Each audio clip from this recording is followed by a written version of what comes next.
جس نے اپنے دل کی محافظت کی گویا اس نے اللہ تعالیٰ سے حجاب کیا اور اعلیٰ مقام پایا۔ سدا راحت چاہتے ہو تو اپنے خلوص عمل سے دشوار تر کو آسان بناؤ۔ لالچ ابلیس کا وہ حربہ ہے جس سے وہ اللہ والوں کو شکار کرتا ہے، اس لیے اس سے دور بھاگو۔ جس طرح میں اللہ تعالیٰ کی بندگی میں کسی کو شریک نہیں کرتی، اسی طرح اس کے سوا کسی سے کچھ نہیں لیتی۔ جب کسی بزرگ کی خدمت میں جاؤ تو کچھ نہ کچھ ہدیہ لے کر جاؤ، اس سے تمہارے رزق میں اضافہ ہوگا۔ دھول نہ بنو، خود بھی آنکھیں ملوگے اور دوسرے بھی پریشان ہوں گے۔ مرشد سے غیر معمولی عقیدت مرید کو مرشد کا عکس بنا دیتی ہے۔ انسان وہی ہے جو صرف اور صرف وہی کام کرے جس سے اللہ تعالیٰ کی خوشنودی حاصل ہو۔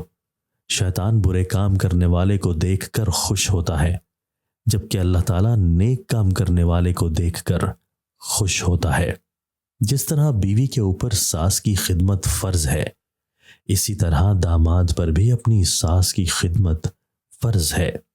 اپنے خالق پر ناز کرو کیونکہ وہ انسان کے ناز اٹھاتا ہے۔ اللہ کی عبادت ہمیشہ جنت کی لالچ کے بغیر کرو۔ عورت کو قدرت نے یہ وصف بخشا ہے کہ جب وہ دل سے کسی کا انتخاب کر لیتی ہے تو ہر طرح کا ایثار کرتی ہے اور ہر رکاوٹ کو پھلانگ جاتی ہے۔ سب سے بڑی پریشانی چولہا چکی ہے۔ ساس کو چاہیے کہ بیٹے کی شادی کے بعد چولہا چکی سے آزاد ہو جائے۔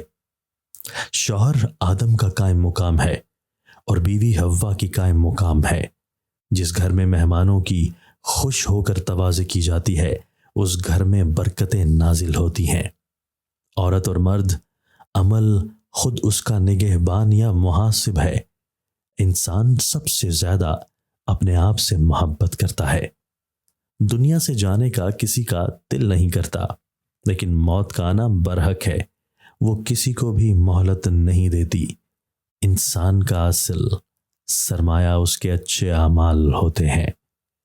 جس عورت کا پیٹ باہر نکلنا شروع ہو جائے، دودھ میں اجوا کھجور ڈالے کھا لے، 3 دن میں پیٹ اندر چلا جائے گا۔ کوئی بھی عورت جب اس حالت میں مرتی ہے کہ شوہر اس سے راضی ہوتا ہے تو وہ جنت میں جاتی ہے۔ آنسو جذبات کی آواز ہونے کے ناطے قدر کے لائق ہیں۔